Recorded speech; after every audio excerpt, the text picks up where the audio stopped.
Okay, so let's continue with this handout. The next part is using StatCrunch to find a confidence interval.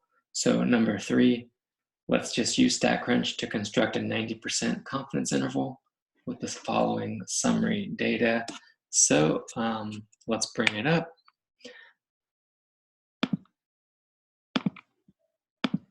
And we'll give it a try. Refer to your StatCrunch guide for these. The steps will be there. Basically, you're opening up a blank page and you're going to go to Stat, and then you're going to go to this new spot, Z Stats. This is the one sample variety, and it's with data, with summary, because you have the summary stats. Okay, so for this problem, Z-stat, one sample with summary. The next one I'll show you is with data. You'll see the difference. Click on that, and you're just going to type in the information. So the sample mean is 34.7, standard deviation 6.8, and the sample size is 100. And then you're going to click this confidence intervals and then type in the appropriate level. Here it's a 90%, 0.90 or just 0.9 would be fine. And then compute. And that's it. So there's your confidence interval, gives you the lower limit and upper limit. So that one would be what, 33.6 to 35.8. Okay. So it's a good way to check your work if you're doing it by hand, or just to do it the fast way with the technology. Okay, the next one is using commute time information from a class survey and assume that sigma is 12.2. Find the following. Okay, so this one, we're going to use data. That data I put into your groups folder. So if I go to groups, my groups, that is, if I go to my groups, the stat 300, it's this 6.1 on commute times. Okay, so let's say we have this raw data now and we want to compute a confidence interval. So that's where you're going to go to stat, Z-stat, same place, one sample, but now it's with data. So data just means you have the raw data list of numbers. Okay, and then select the column where the numbers are. Choose confidence level. This one, the first one we're going to do is a 90%, and then that's all you need to do. And that gives you your confidence level. So it's 18.8 to 23.2. Okay. The next one, if you're looking at your handout, try a 95% confidence level. All we have to do is click Options, Edit. And then we can go back to the previous screen and change 90 to 95. And then compute.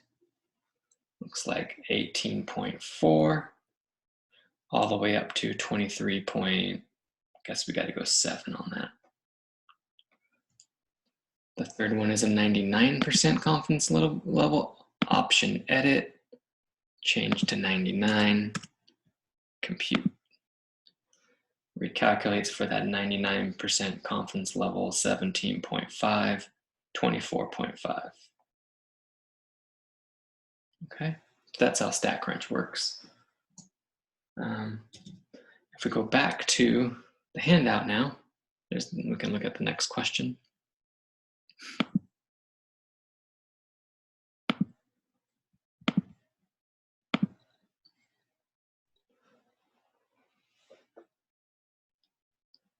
So the next thing says, as the confidence level increases, what happens to the width of the confidence interval?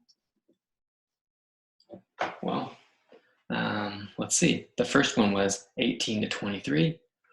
Then it was 18.4 to 23.7. And then 17.5 to 24. Right? So it looks like what's happening if we compare these three, as the confidence level gets bigger, the width is getting bigger as well, right? The confidence levels are getting wider, right? Because that first number decreased and the second number increased, right? So it's getting wider, right? So the width of the confidence level increases, okay? So that's what happens there. That makes sense because the more confident you are, the wider you would have to be to capture that population, right? You're more confident in a wider interval that the population mean is in there somewhere. Okay. Standard error, just be careful when you look at StatCrunch, it will give you a standard error. That's not the margin of error. Okay. But if you do StatCrunch and you need to find the margin of error, just do that. Just take the sample mean and subtract the lower limit. That would work. Okay, kind of like we did before. So just a note, basically don't use that standard error output in your StatCrunch. Okay, it's not the margin of error, that's the point. The last type of problem we'll cover today is sample size. So here's a formula that gives you the minimum sample size needed to estimate the population mean within a certain level of confidence. So in other words, if you're going to go out there and do a survey, how many people should you ask? Right? This is the formula that will tell you that, so you don't waste a lot of time asking more people when you didn't need to. Okay, so here's an example. You want to estimate the average age of students at ARC. How many people are you going to ask? Right? So we want to be 95% confident. We want our sample mean to be within 2 years. And we're given that sigma there, population standard deviation. So the within word is a keyword. Within signifies the margin of error. So here the margin of error is 2, within 2. And then we have the confidence level 0.95. And then we have sigma 8.7. And that's all we know. Confidence level, we can always turn that into a critical value. If you go back up to your previous little table way back when, right? 0.95 is 1.96, right there. Okay, so let's go back. Sorry if I'm making you dizzy. 1.96, that's all we need. Let's now just apply this formula. Here we go, n equals 1.96 times 8.7 divided by 2. And then take all of that and square it. Okie dokie. Let's get the calculator out and see what that equals. 1.96 times 8.7 divided by 2. And then square that number. Okay.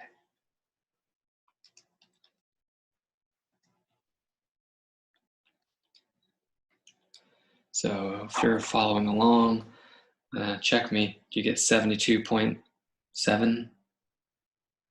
So it's about 72.7. Now this is the number of people, and it's a minimum number of people.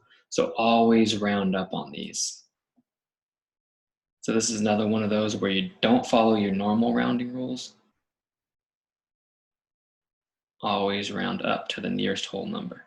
So I'm going up to 73 students for my final answer. But even if that were 72.1, I'm still going up to 73. That's the point. Okay. All right, so that's where we're going to stop for now. That's the end of 6.1. So now you can go and try that 6.1 homework and see how it goes. Any questions, send them my way. Hope all is well. All right, I'll talk to you soon.